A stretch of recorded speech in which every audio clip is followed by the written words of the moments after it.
Povo de Deus, bom dia, Marcos Roberto, graça e paz. Bom dia, irmã Fátima. Bom dia, Renata. Irmã Sueli Pântano, bom dia, amada, Deus te abençoe. Um abraço ao doutor José, ao Lucas, à família Pântano como um todo. Ao José, irmão Zé, abraço Zé, abraço aí para Sandra, para a Aline, para toda a família Moreno, Deus abençoe vocês abundantemente. Simone Santos Souza, Deus te abençoe, Simone. Um abraço aí para a Heloísa também, Heloísa começando a fase nova na vida, que Deus a abençoe abundantemente nesse novo tempo, que ela possa vivenciar uma história escrita pelo dedo de Deus. São 9h07, vamos aguardando aí entrarem mais alguns irmãos. Eu sei que alguns estão viajando, mas quem sabe, vou arriscar. Mando um abraço para Tatinha Tainara, lá em Campo Grande, Mato Grosso do Sul, matando saudades do Jotinha, da Kátia, casal de pastores abençoados. Um abraço, Tatinha, fica com Deus por aí, que Deus te abençoe abundantemente, como te abençoou no ir, te abençoe no permanecer e também no retornar. Louvado seja o nome do Altíssimo. Amados, como vocês perceberam, nós estamos voltando aí através da página da Imevo. Me desbloquearam! Aleluia! Depois de um tempo aí, né? No armário. Essa palavra no armário é perigosa. Mas me engavetaram aí, né? Agora liberaram legal, estamos retomando as atividades por aqui. Vamos aí, amados, eu peço para você que compartilhe o link, já mandei lá no perfil do WhatsApp da Imevo. Compartilhe aí, para que a gente possa ter uma boa participação na nossa ED. Estamos aí no terceiro bloco, né? Falamos do metodismo inglês, falamos do metodismo norte-americano, e agora vamos falar do metodismo brasileiro. É nós, é a minha, a sua, a nossa história. Como que o povo do coração aquecido chegou ao Brasil. É bênção demais.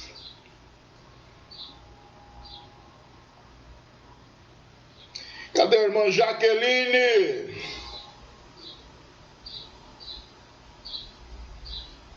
A irmã Jaqueline Domiciano, aluna frequente da ED, está gazeteando a aula, Jaque. Cadê o Reginaldo Júnior, a Valéria? Tem um povo aí que eu sei que é frequente. A Letícia Coelho, sob a bênção do Altíssimo, viajou um pouquinho. Mas falta aí a Vilza, o Jovair, o William. Cadê os professores da EB?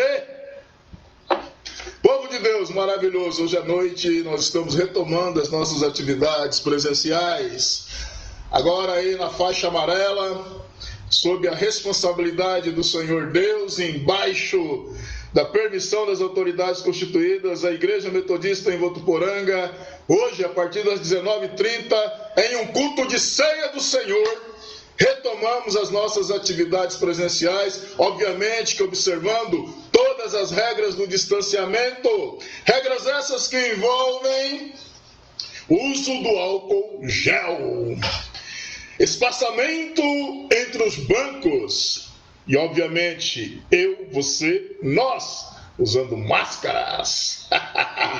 Única época que crente pode usar máscara na igreja é na época da pandemia. Vai passar essa época. Esta época vai passar, em nome de Jesus. Nós temos aí 7 pessoas assistindo, que geralmente configura aí 7 famílias, mas ainda tem muita gente aí. Cadê o povo? Povo de Deus. A Gislaine Cortez, bom dia, Gi, Deus te abençoe, Deus abençoe abundantemente aí o irmão Bruno aí, intercessor. Você viu lá, Bruno? Foi vitória na quinta-feira. Que os postes saiam da frente, Mano Zé está na direção. Passei. A Karen Ferreira, bom Bom dia, Carly. Bom dia, Didio. Bom dia, Jailice.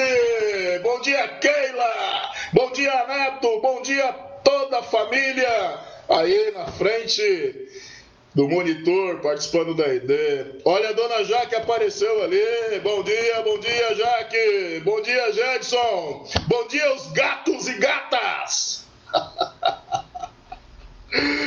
Gente, você já deve ter percebido, eu estou muito feliz mesmo. Talvez para algumas pessoas a obtenção de uma CNH seja algo muito simples. Para mim não foi. Eu reprovei 5 vezes. 2 em Fátima do Sul e 3 em Campo Grande. Aí desisti, larguei mão, fiquei só com a minha ruiva. Minha ruiva é minha moto vermelha, né? Eu tinha uma preta antes, uma Honda Titan 150, e eu chamava ela de minha negona, né? Então essa aqui agora é minha ruiva, minha moto vermelha. Fiquei só com ela, já havia até desistido, mas resolvi tentar outra vez. E foi graça, foi bênção, né? Foi bênção de Deus, fui aprovado. Daqui a pouco vou estar com o meu carro aí de volta. Bom dia, Luiz Tomás Aquino Júnior. O Júnior aqui não se lembra, né, Júnior? Lá em Fátima do Sul, eu tive um Fusca. Em Fátima do Sul, eu tive um Monza Tubarão também. Engraçado que eu tinha carro, mas não tinha CNH. Aí não dirigia. Coisas que hoje eu dou risada. Para algumas pessoas, às vezes é simples. Mas, gente, você sabia que hoje alguns Detrans... Eu não sei aqui em Votuporanga, não me informei sobre isso, mas em Campo Grande, o Detran de lá tem uma ala de psicólogos, né, que acompanha alunos que estão constantemente reprovando. Você sabia que tem muita gente angustiada, sofrendo, porque não consegue passar na CNH e é tudo uma questão de controle emocional? E isso envolve dinheiro, envolve gastos, envolve autoestima, tem uma série de problemas por aí. Portanto, quero dizer para você, tenha paciência com você mesmo quando você reprova, e você que tem alguém na família nessa situação, tenha paciência com a pessoa, não julgue. Ixi, eu lembro um camarada em Campo Grande, maldita hora que eu pedi conselho para ele. Ele falou, até quando você vai reprovar, pastor? O senhor é um cara tão inteligente, pastor, o senhor fica reprovando aí, o que está acontecendo com o senhor? Daqui a pouco vamos colocar a Fátima para fazer a habilitação. Pô, o cara me jogou lá embaixo, pisou em cima, sambou legal nas costas do negão aqui, né? E a única coisa que eu queria era uma oração. Não haja assim. Às vezes o que é simples para você, para o outro não é. Ô, Júnior Aquino, já começou a misericórdia? Júnior Aquino, Deus abençoe você, a Rô e toda a família aí. Lucimara Cicote, bom dia, irmã. Que Deus te abençoe. Já chegamos a 12.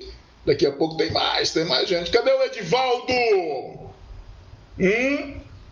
Cadê o Alessio, a Carol, o Felipe? Vou falar um por um o nome dos membros aqui. Vocês acham que eu não conheço todo mundo? Eu conheço, eu oro por vocês, então lembro o nome de vocês aí. A Vilza, o Jovaê, a Karine Marangoni, o Paulo Vitorino, a Rebeca. Tá faltando gente? Cadê a Valéria Cristina? Tem uns aqui que eu nem sinto, que eu sei que não frequentam, não frequentava nem quando era presencial, vai acordar de manhã para assistir ED. Paz, Reginaldo Júnior, tá ali o homem. É isso aí, Jaqueline, você vai me emprestar o seu carro? Um abraço lá para o Aparecido, para Edinalva, cadê a Sumaila, o João Bragato, a Helena? Gente, eu tomei um chá aqui que me deixou meio aceso. Não é chá de cannabis sativa não, viu? Vai saber, é uma planta esquisita, vai que é uma variante. É bênção de Deus, mas é assim mesmo, gente. Eu estou muito feliz, estou alegre, louvo a Deus por esta vitória.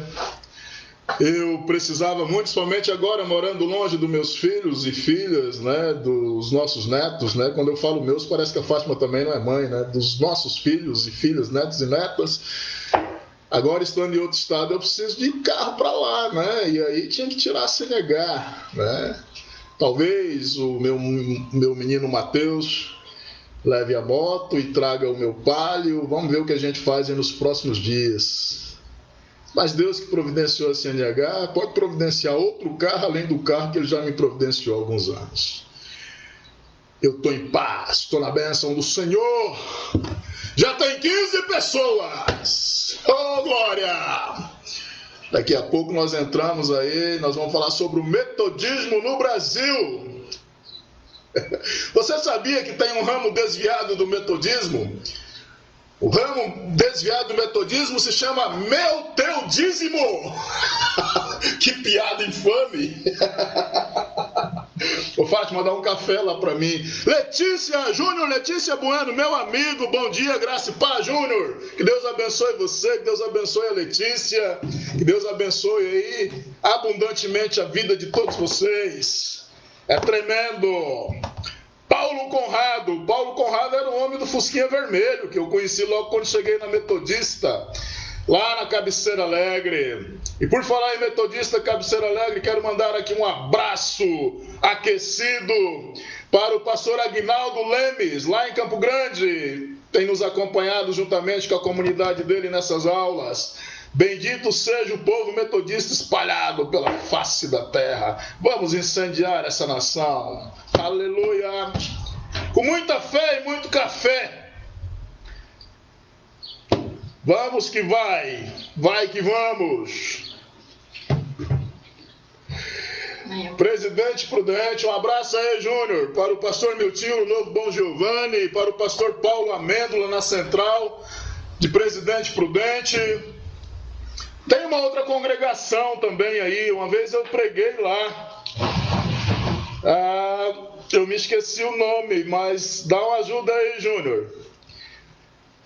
O nome da outra congregação, eu lembro que era uma irmã muito amada que conduzia lá. Miriam Carneiro, criança quando ganha pirulito fica numa felicidade. Pois é, né, irmã Miriam? Quando é que você vai derrubar o seu gigante também?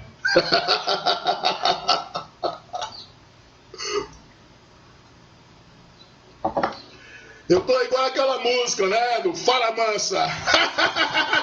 Eu tô rindo à toa. Vocês vão ter que me aguentar. Ó, se você estiver reprovando na CNH aí, pode entrar em contato comigo. Eu sei como consolar você. E tem uma receita, né? Muita oração. A dona Fátima e eu aqui, minutos antes de sair para a aula, ali na porta do quarto ali, oramos um pelo outro. Ela impôs a mão na minha cabeça, repreendeu, sai, sai, sai! Saiu o espírito da insegurança. Um abraço pro Lemiro. O Lemiro, dono da alta escola em Votuporanga, se tornou meu amigo. Ainda ontem ele mandou para mim um testemunho emocionado, né? Falou de fazer uma visita aqui na Imevo.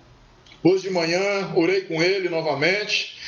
Deus, e olha que eu nem falei para ele que era pastor. Nem falei, né? Eu não saio fazendo propaganda de título, não. O testemunho é o reino, o evangelho. E aí as pessoas têm que vir ver em mim e sentir em mim o bom perfume de Cristo e ler em mim a carta de Cristo escrita ao mundo. Lemiro se tornou aí um amigo, um grande amigo aí. Deus te abençoe, Lemiro. Deus abençoe a autoescola em Votuporanga. Isso mesmo, é lá na Morada do Sol, irmã Emily. Maravilha. Bênção de Deus ali. Por falar, irmã Emily, eu estou sentindo falta aí. Esqueci o nome dela. Ela é irmã do bispo João Alves. Ela sempre participou conosco da ID Online. Chega de embromation santa, vamos orar? Feche os teus olhos onde você estiver. Vamos falar com Deus nesse momento. Senhor, nós te damos graças, nós te louvamos em tudo e por tudo. Bendizemos ao Senhor, porque até aqui o Senhor tem nos ajudado.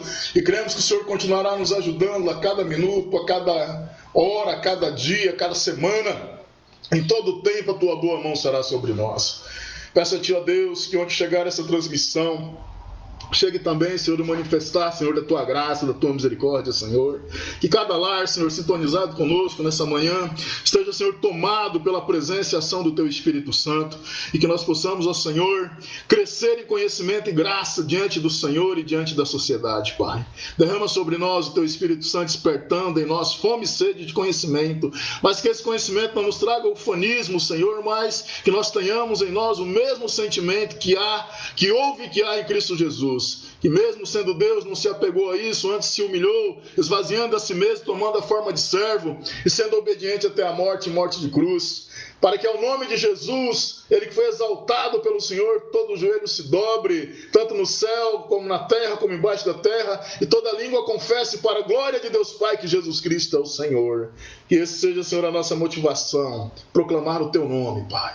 Louvado seja vós por cada família, por aqueles que ainda entrarão, por aqueles que terão, Senhor, acesso a esta live posteriormente. Em nome de Jesus. Amém, amém e amém. Louvado seja Deus. Amados e amadas, eu vou conversar depois com a direção da ED, mas estou pensando também, de repente, retomarmos a nossa escola dominical presencial, sala única, né?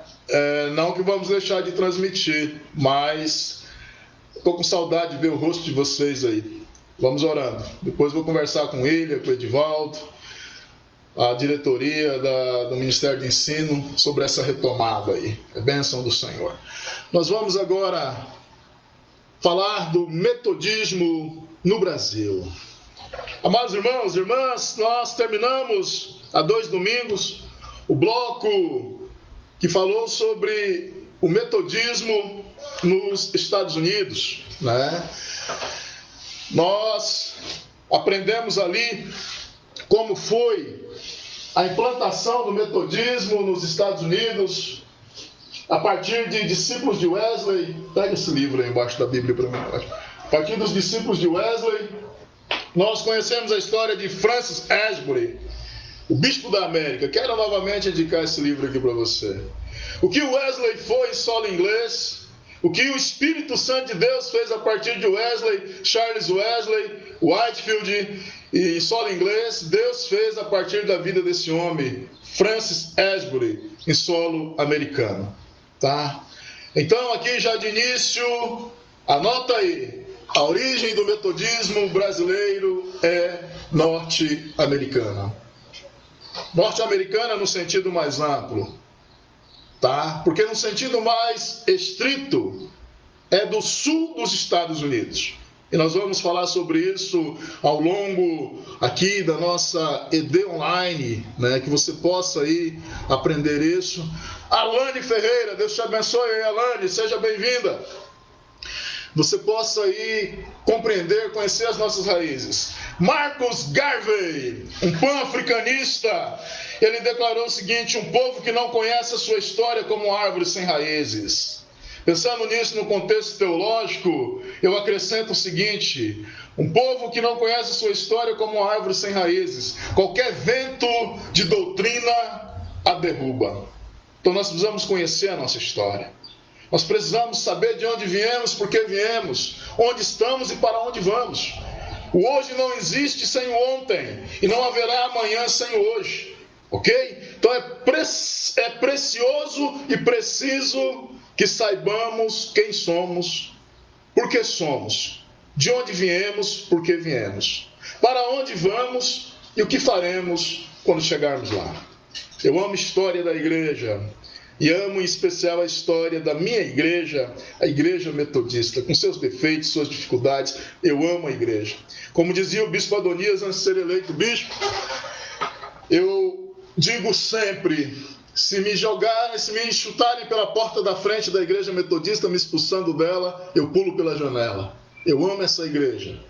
Eu amo essa igreja, eu amo esse povo, eu amo a nossa história. Amém? Brasil. Metodismo no Brasil, ok? Antes de falarmos sobre a chegada dos missionários aqui, nós precisamos falar sobre o contexto no qual esses missionários chegaram, ok? Então você que se lembra aí das histórias ou melhor, da história do Brasil. Você que, assim como eu, ama história, né? Eu sempre gostei de história. Aliás, um abraço aí para a professora Neuma Targino, a pessoa que me fez me apaixonar por história, minha professora de história. Ela disse para mim esses dias que volta e meia acompanha aqui também. Então você se lembra que o Brasil, ele já nasceu católico. Amém? O Brasil é católico desde o descobrimento. Eu só não vou dizer que o Brasil é católico desde que se formou, porque antes de ser Brasil, ninguém sabia o nome disso aqui. E aqui o que existiam eram milhares de povos indígenas, nações indígenas. Mas vamos falar a partir de 1500. O Brasil nasce católico. Por que ele nasce católico, pastor? Porque nas 13 naus. O que são naus, pastor? Naus eram as embarcações, as caravelas, que vieram de Portugal para cá. Dizem que é uma coincidência, né? Quero indicar aqui um canal que eu amo com frequência, né? Que eu cito com frequência. Não vai cair no Enem. É um canal sobre história. Vale a pena lá você aprender história de um jeito bem humorado. Mas quem estuda a história do Brasil se lembra que essas 13 naus capitãs, a capitania, né, de Cabral, ela chega no Brasil em 1500. E nessas naus já vieram padres católicos, prelados católicos. Eu disse prelados católicos, não falei pelados católicos, não. Esse negócio de brincar com isso, eu tenho um amigo que é padre. Aí um dia eu conversando com ele, eu falei, ô padre, já existiu na história da igreja algum papa por nome de Gaio? Ele falou, não. Eu falei, o senhor acha que um dia algum cardeal que for elevado assume o pontífice a se tornar papa, ele pode adotar o nome de Gaio? Ele falou, não, porque geralmente eles adotam o nome de algum que já existiu, tal, não é regra, mas via de regra pega igual João Paulo II, que houve João Paulo I, né? Pio XI, porque já houve outro. Mas perguntou por quê? Eu falei, você já pensou? Se o nome, o cardeal é elevado a papa, aí aparece lá a fumacinha do Vaticano, Habemus Papa! Aí, o Carmelengo, né, que é aquele que anuncia o novo Papa, fala assim, ó povo católico, saúdem o Papa Gaio! Por isso que nenhum Papa vai adotar o nome de Gaio, vai virar papagaio. Mas vamos deixar o papado de lado, vamos falar de metodismo. Mas entendendo a história, o que acontece? Nosso país foi descoberto por portugueses e Portugal é uma nação católica. Portugal já nasceu católico, ok? Então as 13 naus que vieram para o Brasil vieram padres, missionários católicos. Por isso que eu digo que o Brasil já nasce católico. O Frei Henrique de Coimbra, ele veio acompanhado por um grupo de 8 missionários franciscanos, além de alguns sacerdotes seculares. Ok? Então, nas 13 naus, né, cabralinas, ali haviam padres católicos, missionários católicos. E quando foi no dia 26 de abril de 1500, um domingo da 8ª da Páscoa, foi celebrada a primeira missa no Brasil.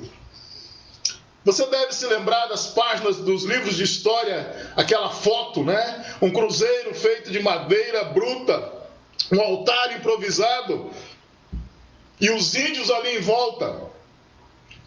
O primeiro nome do Brasil foi Terra de Santa Cruz, até por conta dessa origem católica que Portugal, os portugueses trouxeram para cá.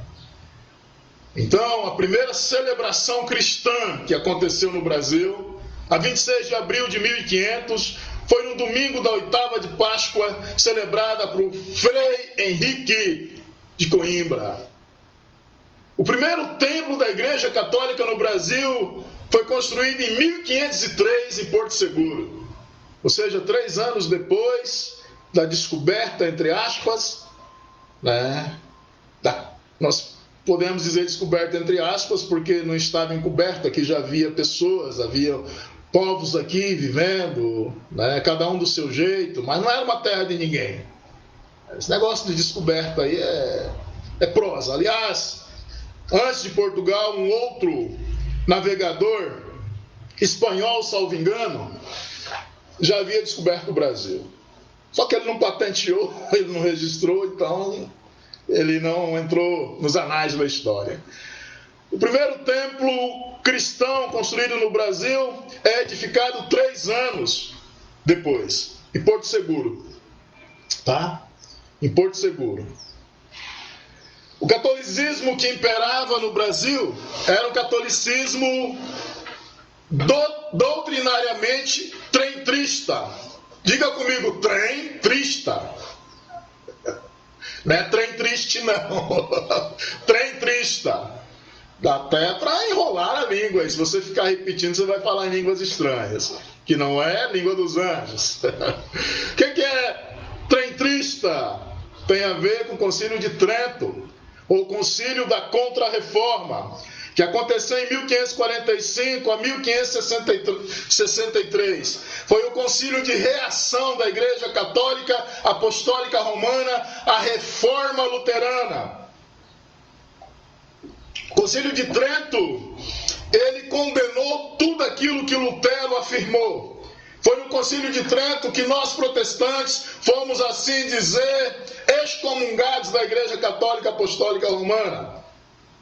Então, o Concílio de Trento, também conhecido como Concílio da Contra-Reforma, que aconteceu de 1545 a 1563, esse influenciou o catolicismo que veio para o Brasil. E esse catolicismo que veio para o Brasil era totalmente fechado a qualquer outra religião. Totalmente fechado. Você deve se lembrar que antigamente, quando alguém de uma família católica se tornava protestante, até mesmo os membros da família cortavam relações ou diminuíam ao máximo as relações com esta pessoa, porque era visto como traidor. E traidor aí não era só no sentido de traidor da fé, mas tinha traído também o rei, tinha traído a nação. Por quê? Porque o altar era unido ao trono. Aliás, quero indicar para você aqui um livro excelente, Riolando Aze, o altar unido ao trono. Vai contar um pouco dessa história que eu estou aqui compartilhando com vocês. Irmã Laila Salvador, parabéns, pastor José, pela habilitação, é motivo de alegria sim. Eu também fiz a minha, já tinha 52 anos, reprovei por nervosismo, mas não desisti, venci o medo e hoje dirijo por tudo. Amados, nós precisamos de testemunhos assim. Teve pessoas que falaram assim, você vai escrever isso, você não fica com vergonha de contar que você reprovou? Não, a gente tem que admitir nossos fracassos, quando eu sou fraco é que sou forte. Essa ideia que crente só tem vitória, isso é heresia. Quando nós falamos das nossas fraquezas, as pessoas se identificam conosco. Então, Laila, parabéns, obrigado pela coragem, pelo testemunho. Tem mais gente aí que demorou a passar, mas não tem coragem de se denunciar. Confesse. Tem gente que precisa entender que ele não é o único a reprovar 1, 2, 3, 4, 5 vezes. Mas vamos voltar aqui para a história do metodismo. Riolando Aze, o altar unido ao trono. Indico para você esse livro. Eu tenho um aqui, mas como ele é muito raro, eu empresto com base num seguro. Eu empresto o livro para você, você deposita na minha conta um valor de R$200, e aí quando você devolver o livro, eu te devolvo os R$200.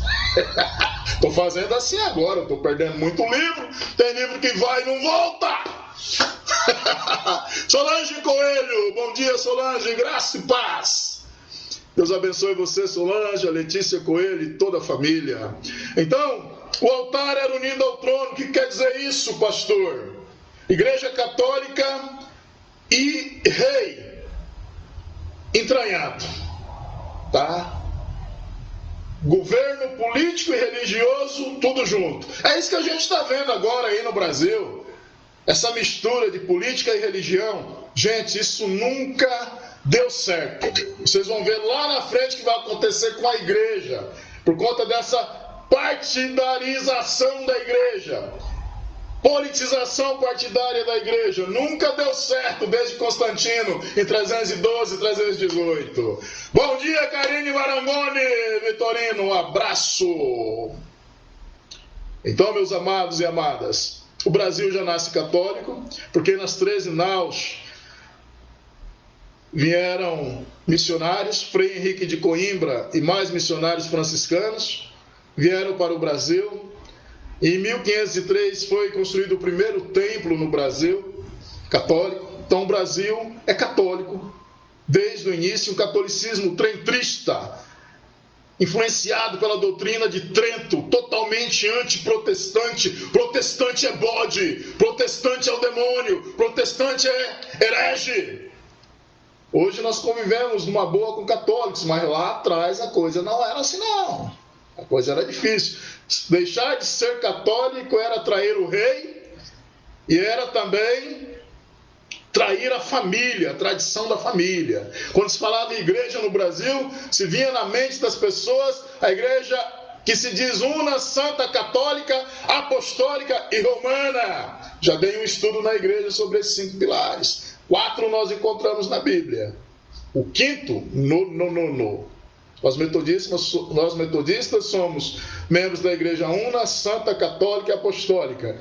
Nós não somos romanos. Primeiro, que esse 5º pilar não tem na Bíblia, tem base na tradição católica. E segundo, porque nós não seguimos o bispo de Roma. Nós não seguimos o chamado cabeça visível da igreja, nós seguimos o chamado cabeça invisível da igreja, Cristo Jesus. Ok? A primeira igreja católica no Brasil ser construído como templo, já falei que foi em 1503 em Porto Seguro. O catolicismo era totalmente fechado, né? Era um catolicismo que não permitia de maneira nenhuma o diálogo com outras religiões, até mesmo porque não tinha.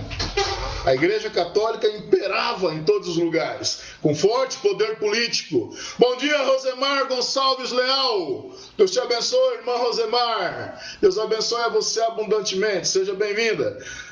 A questão do catolicismo e a maneira que ele dominava fez com que certo historiador brasileiro fizesse o seguinte comentário: que seria mais fácil desembarcar no rio um passageiro com varíola do que um judeu ou um herege. Você vê a força do catolicismo. Esse historiador falou, olha, ele pegou a pior doença da época, falou assim, olha, é muito mais fácil um portador de varíola, uma doença contagiosa, desembarcar no Rio de Janeiro do que um judeu ou um herege. Quem é o herege? Protestante. Você precisa entender que nesse contexto de 1500, a reforma protestante, ela está acontecendo no mundo. Enquanto o Brasil está sendo descoberto, o Lutero está fazendo uma revolução. E a igreja está reagindo. Já aconteceu o Concílio de Trento, tal, a igreja está reagindo. Tá? Então o Brasil se tornou um país católico fechado. Nem judeu e nem protestante. E como que os protestantes eram chamados? Hereges. Por quê? Por conta de Martinho Lutero, que foi condenado como herege pela Igreja Romana, né, em 1517, 1518, 1519, período aí da Reforma Protestante. Aí, ok?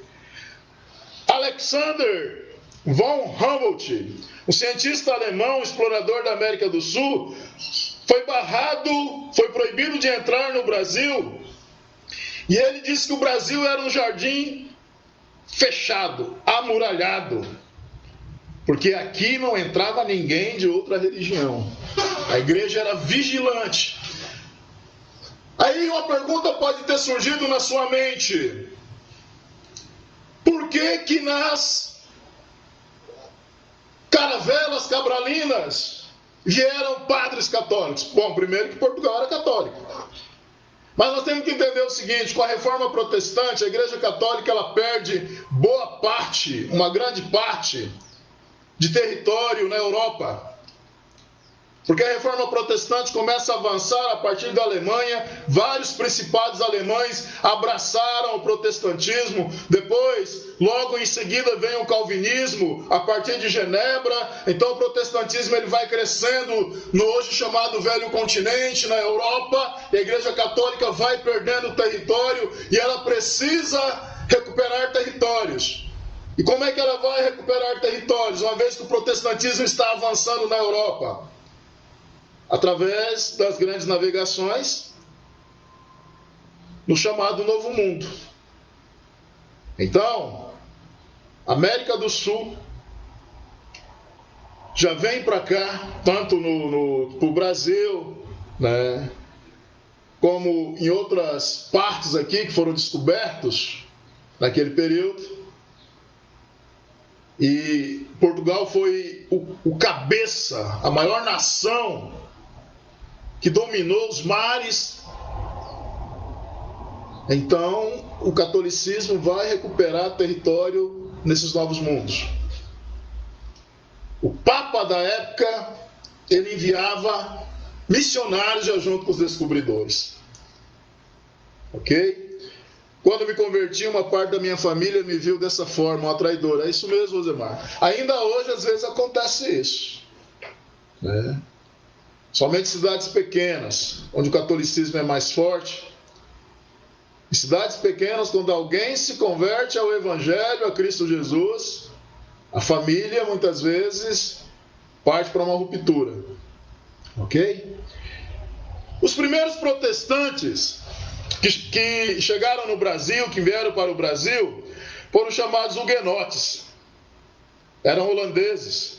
Tá? Foi a primeira tentativa de protestantes em se implantarem aqui, nesse jardim fechado, amuralhado, trentrista. Isso ocorreu de 1555 a 1567. Na Baía da Guanabara, uma missão, uma expedição francesa, comandada por Nicolas Durand Villegagnon. Villegagnon, aí tá nomezinho complicado de dizer, né? Villegagnon. Então, Nicolas Durand Villegagnon vieram para o Brasil para fundar a chamada França Antártica. Então, podemos dizer assim que a primeira missão protestante que veio para o Brasil foi de corte calvinista. Eram holandeses. Isso em 1555 a 1567. Eram franceses, comandados por Villegagnon. Calvino e a Igreja de Genebra que enviaram esse grupo de crentes reformados. Então a primeira tentativa de evangelização do Brasil foi por parte dos calvinistas. John Calvino foi aquele que sistematizou a fé cristã protestante. Vale a pena ler, adquirir as Institutas de Calvino. Vale a pena. É a sistematização da fé cristã. Tem o luteranismo, o calvinismo, o arminianismo. Quem sabe uma hora a gente pode ter uma aula sobre sistemas teológicos. Então Calvino e a Igreja de Genebra enviam esses grandes reformados sob a liderança de alguns pastores, dentre eles Pierre Richard Guillaume Chartier. Era um líder protestante que veio nesse grupo, comandado por Villegagnon, em 1557. Houve outra tentativa também da parte de holandeses no Nordeste, em 1630 a 1654. Olha só o que acontece em 1624. Os holandeses tomaram Salvador, a capital do Brasil. Eram protestantes, mas eram belicosos. Guerra! Então, esses holandeses, huguenotes, eles tomam a então capital do Brasil, que era Salvador. Ficaram ali um período, mas no ano seguinte, eles foram expulsos. Houve uma reação brasileira, uma reação católica, e eles foram expulsos do Brasil. Finalmente, um outro grupo, em 1630, tomaram Recife e Olinda, e depois boa parte do Nordeste. Olha só, protestantes, calvinistas, belicosos, determinados a transformar o Brasil português em holandês. Você já parou para pensar como que seria o Brasil hoje? Se ao invés da colonização católica portuguesa, nós tivéssemos sido colonizados por esses huguenotes calvinistas, o Brasil seria protestante desde o início, ou quase desde o início, né? A história seria outra. Mas como eu aprendi que história é, e que na história não existe o como seria, porque a história trabalha com fatos, não com possibilidades, o Brasil nasce católico, resiste às investidas huguenotes protestantes e segue católico. Mas isso vai mudar. Isso vai mudar, daqui a pouquinho nós vamos ver a história quando os metodistas aqui chegam, né? Essa segunda tentativa dos calvinistas holandeses, ela foi mais frutífera. Ela teve um tempo maior de duração. Ela durou de 1637 a 1644. Aí é uma outra figura que quem estudou história vai se lembrar. Foi sob o comando, sob o governo de Maurício de Nassau. Maurício de Nassau era protestante. Não era católico. A igreja reformada era oficial. Olha só o que eles fizeram no Brasil. Foram criadas 22 igrejas locais e congregações. 2 presbitérios, Pernambuco e Paraíba. E até mesmo um sínodo do Brasil. 1642, 1646. Olha, o Brasil está nascendo e os calvinistas, os protestantes, eles estão aí implantando a igreja reformada aqui no Brasil. E os católicos estão fazendo o quê? Estão aceitando de boa? Nananina. Quase 10 anos depois, em 1654, quase 10 anos ali de luta e luta sangrenta, os holandeses foram expulsos.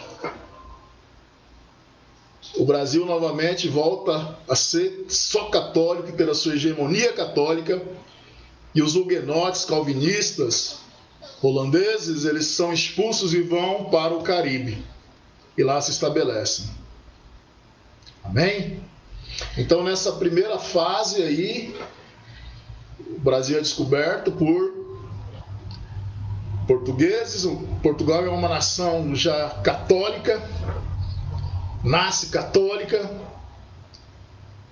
e não poderia ser diferente, porque antes de 1517 não tinha igreja reformada. Houve lá os pré-reformadores, tudo tal, Pedro Valdo, mas não com uma estrutura grande como a reforma protestante. Então não tinha como também uma nação já nascer protestante. Ok? Nas naus cabralinas vêm para o Brasil missionários católicos. Frei Henrique de Coimbra celebra a primeira missa no Brasil a 26 de abril de 1500. O Brasil é descoberto a 22 de abril, 26 de abril de 1500, a primeira missa. Depois, 3 anos depois, 1503, é construído o primeiro templo em Porto Seguro. E assim o Brasil vai se tornando católico. Acontecem as primeiras investidas protestantes, calvinistas, não logram êxito, são expulsos. E o Brasil permanece católico, católico fechado. Aqui não entra ninguém, aqui não entra herege. Herege é o protestante. Aqui não entra judeu. Também o Brasil católico era fechado para os judeus. Os judeus foram perseguidos pela Igreja Católica. Você sabia que Nova York ela foi construída por judeus que foram expulsos do Brasil? Vale a pena conhecer a história. Para quem, assim como eu, ama a história, vale a pena pesquisar. A Inquisição expulsou esse povo daqui. Boa parte do Nordeste, tem muitos nordestinos que são de ascendência judaica e nem sabem. Vale a pena pesquisar sobre isso. A história é tremenda. A história é muito boa. É gostoso estudar. Mas o que é que ocorre? Com o passar do tempo, acontecem mudanças no contexto sociopolítico e econômico do Brasil. E essas mudanças sociopolíticas e econômicas, elas vão favorecer a entrada de protestantes. E aí quem é que chega? Quem é que chega? Os metodistas. O povo do coração aquecido. Mas houve toda uma conjuntura econômica, política, que possibilitou a entrada dos primeiros missionários metodistas no Brasil. O Tratado de Livre Comércio assinado com a Inglaterra por Dom João VI, rei de Portugal, em 1810, deu abertura à entrada de protestantes no Brasil.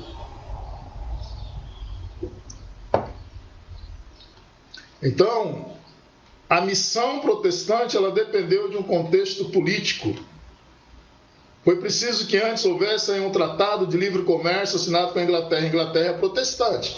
Lembra que o metodismo nasce na Inglaterra. Lembra que a Inglaterra, a igreja anglicana é a igreja estatal. Então o governo brasileiro católico tem que negociar com o governo protestante, inglês. E a partir dessa negociação, que por fatores econômicos e políticos, obviamente que Deus por trás disso, as portas missionárias vão se abrindo no Brasil. Também outro fator, a independência política, assinada em 1822, a expansão industrial e o fortalecimento da Inglaterra enquanto potência capitalista e dos Estados Unidos. Tanto a Inglaterra como os Estados Unidos, nações protestantes, se tornam potências econômicas e precisam negociar com o Brasil. E nessas negociações começam a surgir aberturas para que o protestantismo entre no Brasil. Você já conviveu com algum, ou você, quem sabe, é um protestante assim, que tem dificuldade com sino? Aqui em Votuporanga, né, a cada hora, por exemplo, se é 3 horas, 3 badaladas do sino. Né? As igrejas católicas têm o campanário, tem a torre, lá tem um sino. E tem lá no altar a cruz. E fora do templo, a cruz também. Embora no altar está o crucifixo, que é a imagem do Cristo ali crucificado. Você sabia que nos Estados Unidos, até as igrejas pentecostais, e ainda hoje até algumas Assembleias de Deus, elas possuem torres e sinos e cruz? Você sabia que na igreja metodista nos Estados Unidos existem templos com sinos, com torres e com a cruz? E que isso acontece também, inclusive até com alguns grupos, como os batistas? Talvez você já tenha visto isso em filmes norte-americanos. Aí isso deve nos levar a uma pergunta: por que no Brasil não tem? Por que as igrejas no Brasil, as protestantes, as evangélicas, não têm isso? É raro, uma ou outra tem, mas a grande maioria não tem. Porque nessa época em que os protestantes estavam entrando aqui no Brasil, devido a esses tratados assinados entre a coroa brasileira, a inglesa e os norte-americanos, Estados Unidos, a Igreja Católica impôs o seguinte: protestantes podem até vir, mas eles não podem construir templos, Os locais de reuniões deles não pode ter sinos, não pode ter reuniões, ou melhor, não pode ter cruzes, não pode ter torres. Eles podem se reunir em salões. Foi uma das condições que a Igreja Católica colocou. E outro, não podia evangelizar brasileiro. Tinha que dar assistência, por exemplo, os luteranos tinham que pregar só para alemão. Anglicanos só para ingleses. Então a Igreja Católica, que estava atrelada ao altar, atrelada ao trono, lembre-se de Rolando Haase, ela impõe essas condições. Né? É por isso que raramente nós vemos.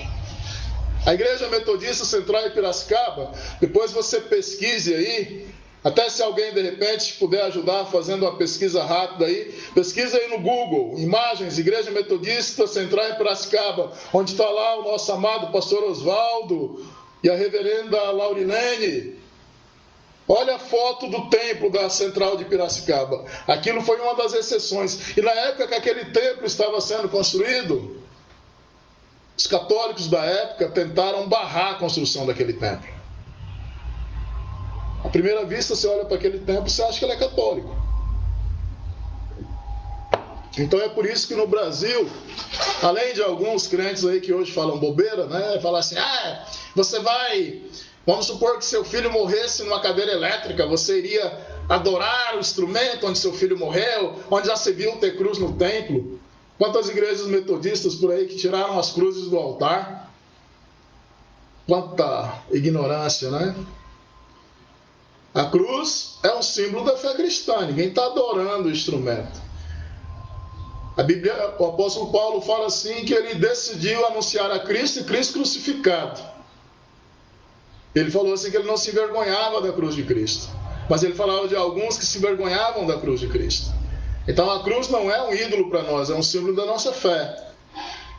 Não é ela, mas o que aconteceu nela. Nela aconteceu a redenção. Tem igrejas por aí que arrancam as cruzes, tiram a cruz de lá, mas colocam outras coisas, colocam o menorá judaico lá. Mas, Senhor, tenha piedade deles, não sabem o que estão fazendo. Dalva Melo Santos, bom dia, irmã Dalva, estamos com saudades também, que Deus continue abençoando você, Deus abençoe abundantemente a sua família, Humberto, a Alessandra, as meninas, a família como um todo. Então, meus amados e amadas, os templos protestantes no Brasil não possuem cruzes, alguns hoje mais, mas no passado não possuíam devido a essa imposição da Igreja Católica Romana junto à coroa inglesa. Protestantes poderiam vir para o Brasil, mas sob essas condições. Locais de reuniões não poderiam ter torres, não poderia ter sino, não poderia ter cruzes. Eles não poderiam evangelizar os brasileiros. Tinha que dar assistência somente para quem já veio de fora. Uma tentativa da Igreja de impedir o avanço protestante. Em 1819, na rua Barbonos, hoje conhecida como Evaristo Veigas, foi lançada a pedra fundamental do primeiro templo protestante da América do Sul. Em 1819. Você vê, de 1500, só 1819 por aí e tal, 3 séculos depois, enquanto que o primeiro templo católico já foi logo em 1503, em Porto Seguro, né? O primeiro templo protestante, construído por luteranos, vai surgir em 1819. Protestantes ingleses e alemães que foram os pioneiros. Em 19 de agosto de 1835, desembarca no Rio de Janeiro o reverendo Fontaine Pitts, com a tarefa de avaliação da abertura de frentes missionárias no Brasil, Uruguai e Argentina. Aqui começa a história do metodismo no Brasil. Com o reverendo Fontaine Pitts, né? Ele vem fazer uma sondagem sobre a implantação do metodismo em 3 nações, Brasil, Uruguai e Argentina. Amém? Eu vou parar aqui e no próximo domingo a gente continua a partir daqui falando da implantação do metodismo no Brasil. Hoje eu fiz um preâmbulo histórico, do contexto histórico. descoberta do Brasil, Brasil católico, as primeiras tentativas holandesas. E finaliza a aula aqui falando dessa primeira sondagem dos metodistas, a partir do reverendo Fontaine Pitts, a 19 de agosto de 1835. Ok? Você tem alguma pergunta? Lá pergunta. Se você tiver alguma pergunta, você pode fazê-la. Se você não tiver, nós vamos encerrar a nossa ED aqui. E no próximo domingo nós retomamos. Vou pedir para você aí, faça um apanhado do que você entendeu. Se você tem algumas dúvidas, pode me consultar pelo WhatsApp. Eu quero que você entenda, eu quero que você aprenda, eu quero que você conheça a história do metodismo. Ah, pastor, só preciso conhecer o Evangelho. Amém. Só o Evangelho salva a alma, mas o conhecimento nos liberta da ignorância. Portanto, precisamos saber a nossa história. Quem somos, por que somos, de onde viemos, como viemos e para onde iremos, como iremos e o que faremos quando chegarmos lá. Amém? Se tem alguma pergunta, pode mandar aí no chat, pode mandar aí no meu WhatsApp. Agora são 10 horas e 2 minutos. Eu quero lembrar você que hoje à noite nós estamos retomando as nossas atividades presenciais com 35% do espaço do templo, já está tudo organizado lá e hoje nós temos culto de ceia do Senhor. Mas vamos transmitir também. Nós entramos agora na faixa amarela. Semana passada eu fiz a reunião com a clã deliberou e consentiu. Então, se nós já estamos na faixa amarela, nós estamos em dia. Sabemos que outras igrejas aí já retomaram 2, 3 domingos, mas respeito os outros irmãos que tomaram a iniciativa antes, que Deus os abençoe, mas nós esperamos e agora chegamos aqui ao momento de retomarmos. Então, você que não tem comorbidade descontrolada. O que é comorbidade descontrolada, pastor? A pessoa que é diabética e não está tomando remédio. A pessoa que é hipertensa que não está tomando remédio. A pessoa que está tendo algum problema de saúde, está na faixa de risco, ou não está na faixa de risco, mas está tendo algum problema de saúde. Eu peço para você que continue em casa, participe da Santa Ceia online, ou se você permitir, se você tiver com saudade dessa cara preta, dessa barba aqui, você fala, pastor, traz a ceia aqui para mim, pastor, vem tomar um café aqui comigo, eu vou aí levar a ceia para você, mas você que está nesse grupo de risco, não venha nesse momento, ok? E nos próximos, talvez no mês seguinte, a gente retoma a escola dominical presencial. A vida vai voltando a se ajustar dentro do novo normal. Então, hoje à noite eu espero você para o nosso culto de ceia do Senhor e adoração do presencial.